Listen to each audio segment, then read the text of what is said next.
بسم الله الرحمن الرحیم. د اوداسه فرضونه. د اوداسه فرضونه څلور دي. اول د مخ پرېولل دي چې د مخ اندازه ده د سر د بېشتانو د شنه کېدو څخه بیا تر زنې لاندې او د یوه غوږ د نرمۍ څخه بیا در بل غوږ در نرمۍ پورې. دا د مخ اندازه ده. در دغه ځایه پورې د مخ پرېولل دا فرض دی. دا یو. دوم د لاسو پرېولل دي. د لاسو په پرېوللو کې څنګلې داخلي دي. دریم چې دی هغه د پښو پرېولل دي. د پښو په پرېوللو کې بجلکې داخلي دي. او څلورم چې دی د سر مسحه ده. د سر مسحه څلورمه قدر د سر مسحه دا فرض ده. دا د اوداسه فرضونه سوه. او د اوداسه سنتونه چې دی هغه په دې شکل باندې دي. تقریبا 14 سنت دي د اوداسه چې زموږ د فقهي کتابونو ذکر کړي دي. اول چې دی هغه د بسم الله ویل دي د اوداسه په سر کې. بس چې اودس شروع کې اوله پلا به بسم الله وایه. که چیرې در څخه هېره سوه بیا یې په مابین کې هم وایه. هر وخت چې در په یاد سوه بس په هغه وخت کې وایه. او دوم سنت د اوداسه چې دی هغه د لاسو پرېولل دي تر مړوندو پورې 3 واره. او دریم سنت چې دی هغه د خولې پرېولل دي او همدارنګه د پزې پرېولل دي. خوله هم 3 واره اوبه په خوله هم 3 واره اوبه غرغړه کول او په پزه هم 3 واره اوبه سونکل. دا سنت دی. او همدارنګه څلورم چې دی هغه مسواک وهل دي. پنځم مسواک وهل دي. مسواک دا هم سنت دی او د ټینګو سنت څخه دی. او د مسواک فواید به ان شاء الله ما تاسو ته په وختي کې په پوره تحقیق سره وړاندې کړي. خو بیا به هم ان شاء الله د مسواک فواید درواستم چې د مسواک څومره فائدې دي. شپږم چې دی هغه د ژیرې خلالول دي. که ژیره اوس خو بیا مشکل دا دی چې ژیرې سره خلک خري. الله دې زموږ مسلمانان ورونه ځوانان د ژیرې د کونډې کولو او د ژیرې د خریلو څخه خلاص کړي. الله دې دا توفیق بیا نه ورکړي چې د ژیره وخري یا یې کوچنی کړي. نو د ژیرې خلال دا سنت دی. شپږم سنت دا دی چې د ژیرې خلالول دي. هغه په دې شکل باندې چې ګوتې به د لاندې خوا څخه ورداخلي کړي د لاندې طرفه او ولوړې خوا ته دې راکش کړي په دا شکل باندې. او اوم چې دی هغه د ګوتو خلال دی. هغه که د پښو ګوتې دي او که د لاسو ګوتې دي هغه به خلالوي. او په هغه چې په هر ترتیب باندې خلال سي مشکل نه لري. خو لیکن په پښو کې وای دا رنګه چې د چپې پښې د کوچنۍ ګوتې څخه شروع او د غټې ګوتې پر کوچنۍ ګوته باندې ختم سي. په دغه شکل باندې چې شروع سي دا هم سیر. او نه هم چې دی هغه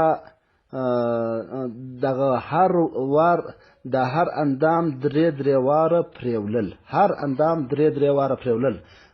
مثلا د مخ پرېولل دي 3 واره. دا سنت دي. د هر لاس پرېولل 3 واره او د پښو پرېولل 3 واره. دا سنت دي. او بل سنت چې دی هغه د ټوله سر مسح یوه پلا د ټوله سر مسح کول. دا سنت دی. ګورئ د اوداسه په فرضو کې دا تېره سوه چې د سر څلورمه چې ده هغه فرض ده او سنت بیا ټوله سر په مسح سره کښېیستل دا بیا سنت دی. او بل سنت چې دی هغه د غوږو مسح ده چې دا غوږونه مسح کې او طریقه په دې شکل ده چې دغه سبابه ګوته یا د شهادت ګوته چې دا کلمه شهادت ویل کېږي دغه ګوته به په لاندې دننه کې د غوږو وروښورئ او دغه بټه ګوته به داسې د شا د خوا ورسره تېره کړي.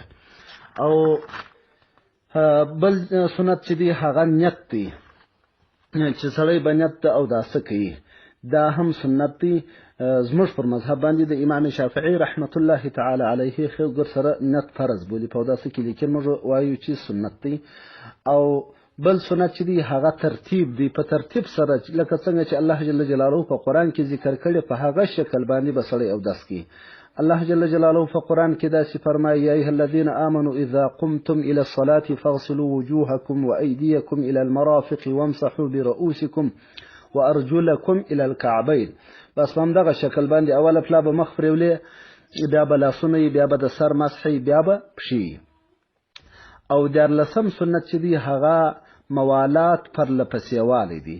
پرله پسې به اندامونه پرېولې، داسې به نه کوې چې مخ دې پرېولئ بیا په ګپ په مجلس اخته یا په یو کار ځان اخته کې بیا راسې لاسونه پرېولې، بلکې پیوسته چې مخ دې پرېولئ هغه لا نه وي وچ سوی، بیا به رسته لاس مینځې، بیا به چپه لاس مینځې، بیا به مسح کوې، بیا به رسته پښه، بیا به چپه پښه. دا د اوداسه سنتونه دي. او د اوداسه مستحبات چې دي هغه خو په متونو کې زموږ د فقه په متنو کې تقریبا 2 دانې ذکر شوي دي. یو دا دی چې تیامن، اول دا دی تیامن رستوالی. اوله پلا چې پرېولې رسته طرف د مخ ته به ور اچې، دارنګه به رسته لاس در مخه پرېولې، او دارنګه به رسته پښه در مخه پرېولې. په ټولو اعضاو په ټول اندامو کې به رستوالی کوي، دا مستحب دی.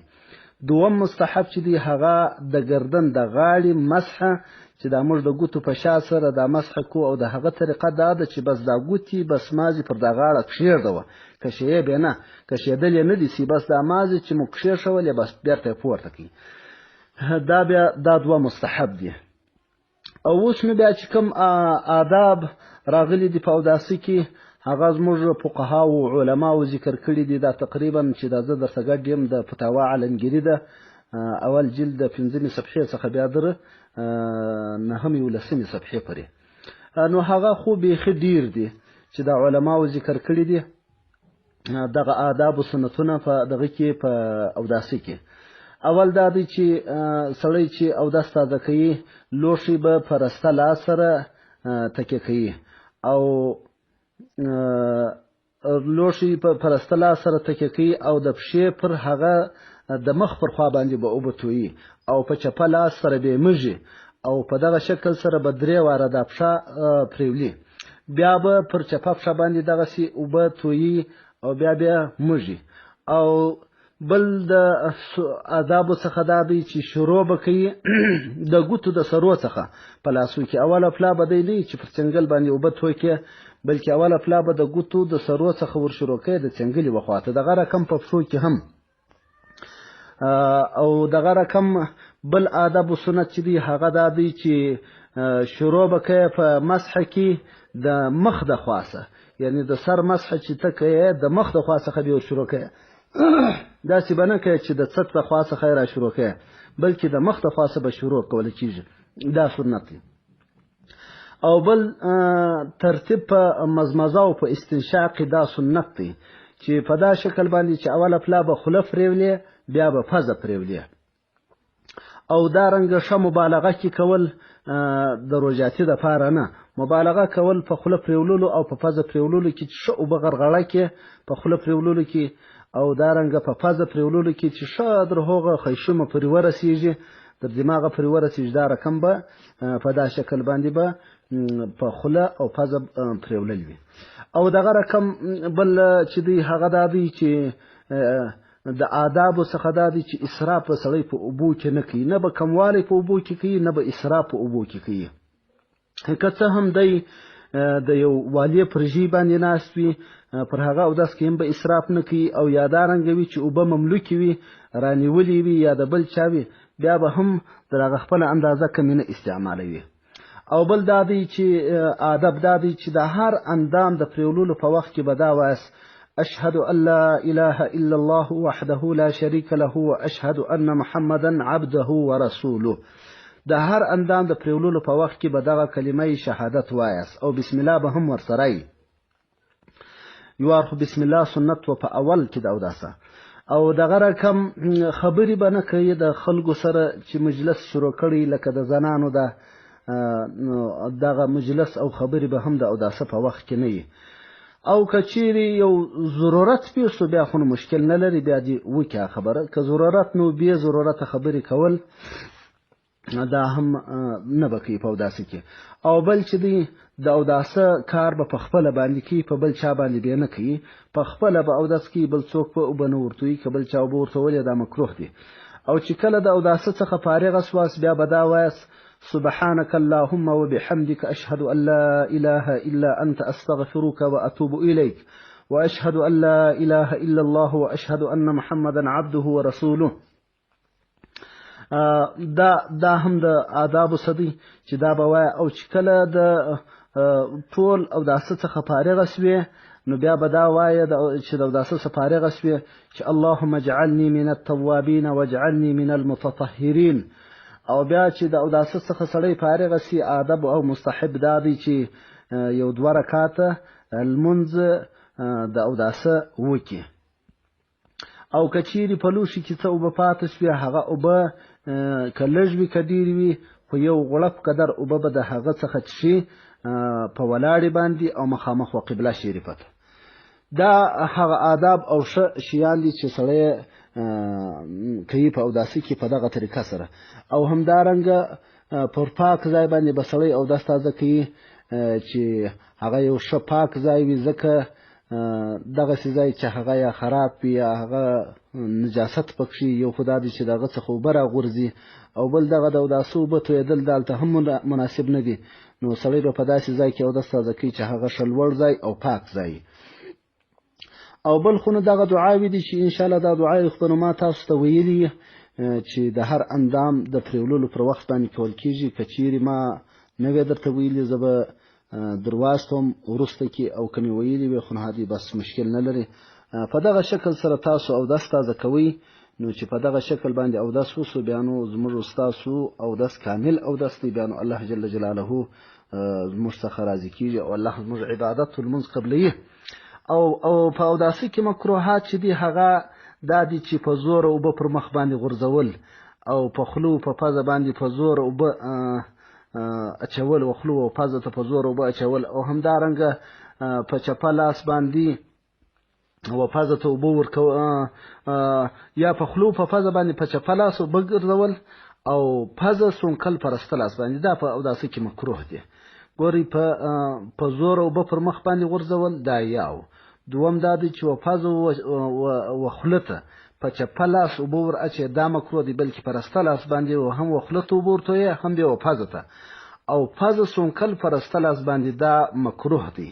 یو خدای چې عذر وي، که عذر نو بیا مکروه دی. او 3 واره مسح دا مکروه ده، چې مسح 3 واره کوي دا مکروه ده. او دغه رقم دا هم مکروه دی چې یو لوښی د ځان دپاره خاص کړی او بل چاته یې نه ورپرېږدي، بس دا هم چې شته مکروه ده. لکه په مسجد کې د خپل ځان دپاره یو ځای تعینه کول چې بل څوک پر هغه باندې نه پرېږدي او نه هغه ته دا ځای ورپرېږدي، دا بیا مکروهات دي د اوداسه. والسلام علیکم ورحمة الله.